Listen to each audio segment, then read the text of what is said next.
The first step that I did is something that's a bonus. You can do it if you want to do it, or you can skip it if you weren't quite sure about it. It's not necessary.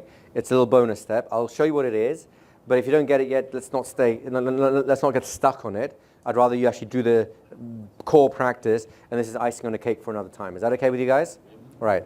So the first step I call priming. Actually, I don't call it priming. Psychologists call it priming, right? But I call it that too. So basically, I know I want to work with memory, so I'm going to warm up her memory system, right? If I want to work with, if an athlete wants to run, right, what does the coach do? Well, they warm them up. They warm up the leg muscles and the chest muscles so they can breathe and they can run comfortably. You see what I mean? So how do I warm them up? Basically, the rule is go from general to specific, right? We all have memories. How on earth can you argue with that? Unless you've just had a bump on the head and have become instantly amnesiac of your entire life, right? In which case, you have other issues, right? Actually, maybe you have no issues, because without memory, how can you have issues, right? You only have one issue and you've traded all the other 100. That's not a bad change, right? Yeah, we have a new kind of amnesia memory. It's very close to, was it the frontal lobotomy? Let's not go there with that one. That's a little twisted. All right, so we prime it from going from general categories to more specific ones, right? We all have memories.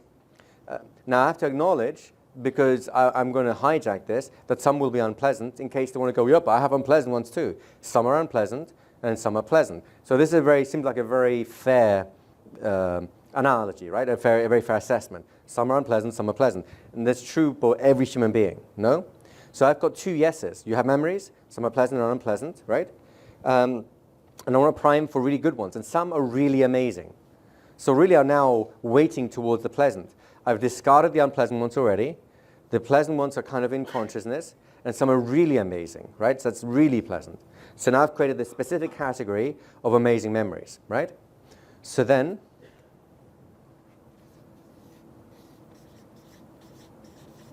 choose a memory, right? Choose one of them. It's done casually. Why? Because if you put too much emphasis on it, some people get performance anxiety. It's kind of what happened to Arthur, right? Choose the best one. Oh, I don't know which one's the best one. I'm going to have to go through all of them and figure it out, right? It's a lot of work. So I know that anything in this category is going to be good, right? I don't care what comes out of this category as long as it's in this category. So choose one of them, anyone. So casual, right? Well, it seems innocent that of course I'll pick one of these memories, right? But any memory that comes out is going to be amazing by presupposition, right? It will not be unpleasant. It won't be just pleasant. It's going to be amazing because that's the category they've accepted. So I could start off by saying, think of a really amazing memory, and I'll go, oh gosh, I don't know, right? Or you go through these little steps, and through the logic of the steps, they can't not have an amazing memory. Well, they can, but it takes a little extra effort. You get the idea?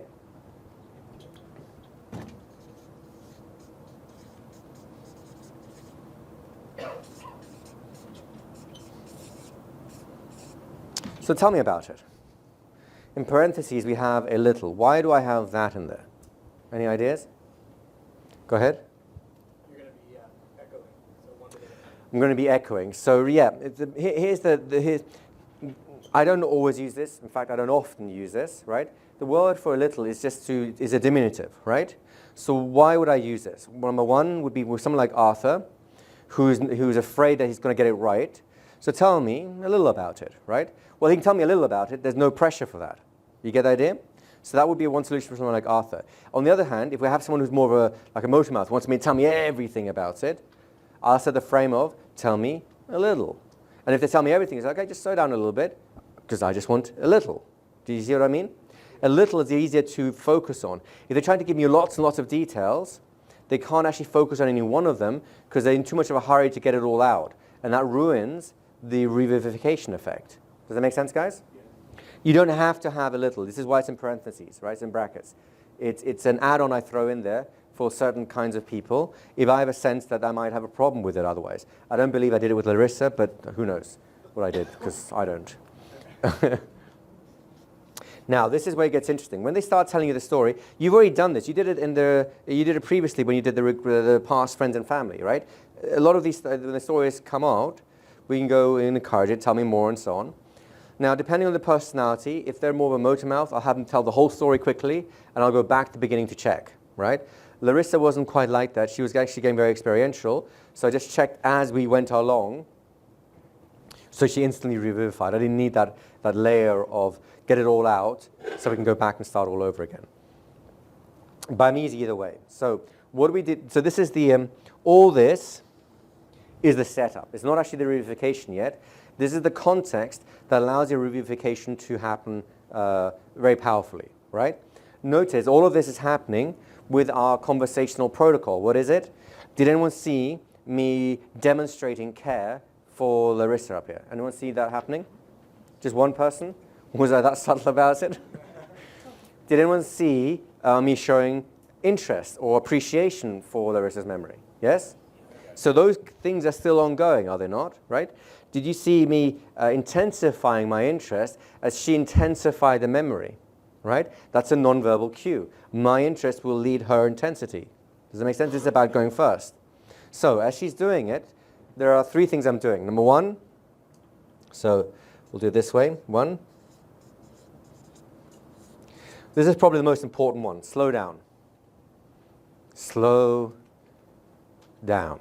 Why? Because if they're speaking fast, as you check and slow down, your voice is telling them how to perceive that memory. Is it happening right now? Do you see what's happening? I'm tonally encouraging you, using my tone, the pitch, or not the pitch, the rhythm of my speech, encouraging you to alter your style of focus. If I talk like this, I'm encouraging you to speed up your thinking. If I talk like this, I encourage you to maybe think a little more about something. If I talk like this, I encourage you to linger on a thought. And lingering is the core idea behind revivification. You with me so far? Stand up. Can we have a mic here, please? I remember in the school that we had an exercise that was about slowing them down very deliberately. Okay. And I could almost pick up a little bit of, not quite resentment, but maybe a slight annoyance, because they would start a sentence and then we'd say, "Whoa, wait, let me get that one detail," and then we'd repeat it slowly. Mm-hmm. Can you speak a little bit about how if someone's a motor mouth, they're going to be tempted to pick up pace as soon as they can. Yeah. It takes a lot of self-control to continuously stop them. Yeah, exactly what he said. Great. Is there any more you want me to add to that? I'm not quite sure extra you want to add. I agree with you. There's some people who motor mouth along, and you need to work really hard to slow them down. And you have to have reasons for it, right? Whoa, let me understand. Let me help. Oh, I'm sorry. Could you slow down a little bit for me? I can't quite keep up. I really want to get this, right? I'm enjoying your story, so let me understand it properly. You see words like properly, thoroughly, correctly, help me, right? You're using the Colombo approach to slow them down more politely. If you wanted to use the high status approach, you say slow down. Slow down. Tell me this way, or tell me this way, right? That's much more directly instructional. But I find that often that can create a kind of resistance on its own. A lot of people don't like to be told what to do, right? Not everyone. Some people actually enjoy it, right? Certain professions, police officers and military, might actually prefer being told what to do, in which case I say, all right, whoa, slow down. Now, and tell it to me again, this time slowly. And I'll be much more directive, if they accept it, right?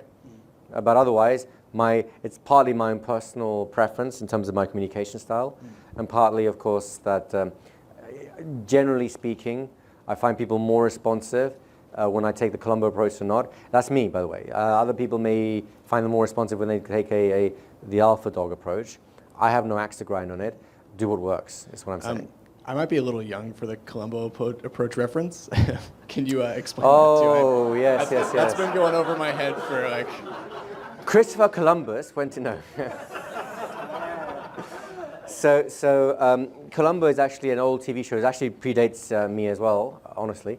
But I saw reruns, and you watch them on. You can actually watch the reruns on Nickelodeon, places like that, right? So Columbo was a TV detective who was a genius, who ran around in a frumpy old coat. He looked like he was a hobo, but was actually a genius. And the entire show is a detective story. There's always someone gets murdered, and he gets brought in to solve the murder. And you always know who the murderer is. You actually see the murderer doing it, so there's no suspense there. What you're seeing, though, is how the murderer cleverly disguises his murder, so it's the perfect murder, and how Columbo basically tricks the murderer into giving himself away.